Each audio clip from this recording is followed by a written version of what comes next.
bihamdih. Assalamualaikum warahmatullahi wabarakatuh. Perkenalkan, nama saya Sri Hidayatul Fitri, mahasiswa Institut Agama Islam Hamzan Wali, Nahdlatul Wathon Lombok Timur. Langsung saja, saya akan membahas sejarah awal mula berdirinya dinasti Umayyah di Damaskus. Daulah Bani Umayyah berdiri pada tahun 41 Hijriah atau 660 Masehi yang didirikan oleh Muawiyah bin Abu Sufyan. Ia adalah gubernur Syam pada masa pemerintahan Umar bin Khattab dan Utsman bin Affan. Selama ia menjabat sebagai gubernur, ia telah membentuk kekuatan militer yang dapat memperkuat posisinya di masa-masa mendatang. Ia tidak segan-segan menghamburkan harta kekayaannya untuk merekrut tentara bayaran yang mayoritas adalah keluarganya sendiri. Bahkan pada masa Umar bin Khattab, ia mengusulkan untuk mendirikan angkatan laut, tetapi Umar menolaknya dan angkatan lautnya berhasil didirikan ketika masa pemerintahan Utsman bin Affan. Bani Umayyah adalah sebuah nama yang diadopsi dari nama salah seorang tokoh kabilah Quraisy pada masa jahiliyah. Dinasti Umayyah dinisbatkan kepada Muawiyah ibnu Abi Sufyan yang merupakan pembangun dinasti Umayyah dan juga khalifah pertama yang memindahkan ibu kota kekuasaan Islam dari Kufah ke Damaskus. Dinasti Umayyah merupakan sebuah rezim pemerintahan Islam yang berada di bawah kekuasaan keluarga Umayyah yang berlangsung pada tahun 661 Masehi sampai 750 Masehi. Sepeninggal Ali ibnu Abi Thalib, sebagian umat Islam membaiat Hasan, salah seorang anak Ali, untuk menjadi khalifah. Namun jabatan tersebut tidak berlangsung lama karena Hasan tidak mau melanjutkan konflik dengan Bani Umayyah. Ia melakukan perdamaian dengan Muawiyah dan menyerahkan kepemimpinan kepadanya.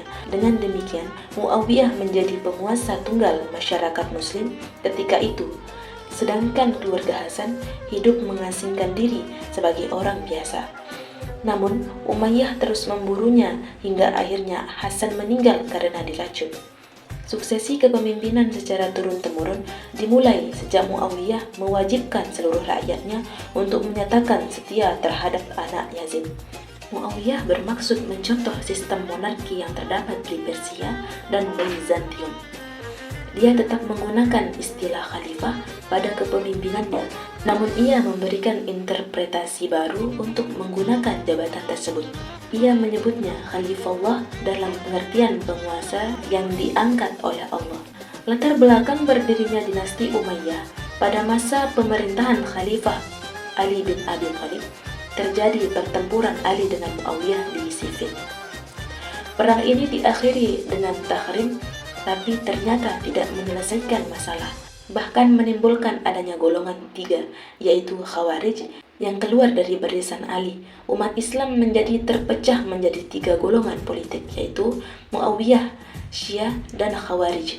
Pada tahun 660 Masehi, Ali terbunuh oleh salah seorang anggota Khawarij. Dengan demikian, berakhirlah masa Khulafaur Rasyidin dan mulai kekuasaan Bani Umayyah dalam semangat politik Islam. Kekuasaan Bani Umayyah berbentuk pemerintahan yang bersifat demokratis berubah menjadi monarki herediter. Hal ini dimulai ketika Muawiyah mewajibkan seluruh rakyatnya untuk menyatakan setia terhadap anak Yazid. Peristiwa Takhim berdasarkan sejarah yang kita pelajari ialah perilaku perebutan kekuasaan antara Ali dan Muawiyah yang membawa mereka ke meja perundingan. Latar belakang lahirnya dinasti Umayyah ialah dalam kondisi dan situasi di tengah-tengah terjadinya tantangan politik antara golongan Syiah, golongan Khawarij, golongan Jami'iyah, dan golongan Zubair. Dari pertentangan politik antara golongan itu, kelompok Bani Umayyah yang dipelopori Umayyah muncul sebagai pemenangnya, yang selanjutnya berdirilah pemerintah Daulah Bani Umayyah. Corak politik suatu negara umumnya akan dipengaruhi oleh latar belakang berdirinya negara yang bersangkutan dan dipengaruhi oleh situasi saat berdirinya negara tersebut. Daulah Bani Umayyah yang lahir dikelilingi oleh musuh-musuhnya dari berbagai golongan. Maka kebijaksanaan politik menggunakan pendekatan keamanan agar kekuasaan menjadi korban dan berwibawa. Muawiyah bin Abi Sufyan sudah terkenal sifat dan tipu muslihatnya yang licik. Dia adalah kepala angkatan perang yang mula-mula mengatur angkatan laut, dan ia pernah dijadikan sebagai Amir al-Bahar. Ia mempunyai sifat panjang akal, cerdik cendekia lagi bijaksana. Luas ilmu dan siasatnya, terutama dalam urusan dunia. Ia juga pandai mengatur pekerjaan dan ahli hikmah. Muawiyah bin Abi Sufyan dalam membangun daulah Bani Umayyah menggunakan politik tipu daya. Meskipun pekerjaan itu bertentangan dengan ajaran Islam, ia tidak gentar melakukan kejahatan. Pembunuhan adalah cara biasa asal maksud dan tujuannya tercapai. Meskipun begitu, Nabi Muhammad SAW tetap memerankan Abu Sufyan sebagai pemimpin Mekah. Pada saat itu, ketika seluruh penduduk Makkah merasa ketakutan, Nabi Muhammad berkata bahwa barang siapa yang memasuki rumah Abu Sufyan, maka ia akan selamat. Artinya bahwa keberadaan Abu Sufyan adalah atap kepemimpinan Makkah. Meskipun ia tunduk kepada kepemimpinan Nabi Muhammad SAW, pada masa kepemimpinan Rasulullah dan Khalifah Rasyidin, Bani Umayyah tidak lagi sebagai pemimpin bangsa Arab. Pada saat itu kepemimpinan Islam dan bangsa Arab tidak memperhatikan asal-usul kabilah dan kekuasaan. Selanjutnya, kemajuan yang dicapai dinasti Umayyah. Masa pemerintahan dinasti Umayyah berlangsung selama 91 tahun dengan 14 orang khalifah. Berbagai kemajuan telah diperoleh pada masa dinasti ini dalam bidang administrasi. Misalnya, telah terbentuk berbagai lembaga administrasi pemerintahan yang didukung tambuk pemimpin dinasti Umayyah. Banyak terjadi kebijakan yang dilakukan pada masa ini. Antara lain, yang pertama, pemisahan kekuasaan. Yang kedua, pembagian wilayah. Yang ketiga, bidang administrasi pemerintahan. Yang keempat, organisasi keuangan. Yang kelima, organisasi keturunan. Keenam, organisasi kehakiman. Ketujuh, sosial dan budaya. Kedelapan, bidang seni dan sastra. 9, bidang seni rupa. Di samping melakukan ekspansi teritorial, pemerintah dinasti Umayyah juga menaruh perhatian dalam bidang pendidikan, memberikan dorongan yang kuat terhadap dunia pendidikan dengan menyediakan sarana dan prasarana. Hal ini dilakukan agar para ilmuwan, para seniman, dan para ulama mau melakukan pengembangan bidang ilmu yang dikuasainya serta mampu melakukan kaderisasi ilmu.